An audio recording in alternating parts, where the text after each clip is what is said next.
Di Pasar Cinde, selain menjual beragam kebutuhan sembako maupun komoditas untuk masyarakat Palembang, di pasar ini juga menjual beragam mainan yang disukai anak-anak, seperti sepeda, action figure, motor mini, hingga mobil-mobilan.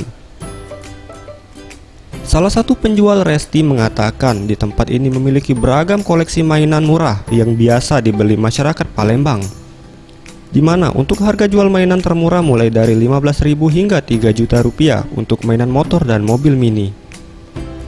Diakuinya, banyak warga yang datang ke tempat ini untuk berburu mainan karena harga jual mainan di sini lebih murah dibandingkan dengan mall atau tempat jualan mainan lainnya.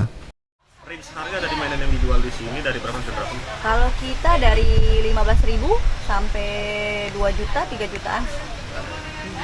Oke, rata-rata mainan yang paling dicari oleh masyarakat di 2017 ini apa? Kalau yang lagi sekarang lagi musimnya kayak pasir kinetik. Pasar Cinde biasanya dijadikan tempat yang tepat dalam memanjakan anak-anak dalam hal koleksi mainan yang berkualitas dan juga murah. Anugrah Sandi Pratama, Sriwijaya TV.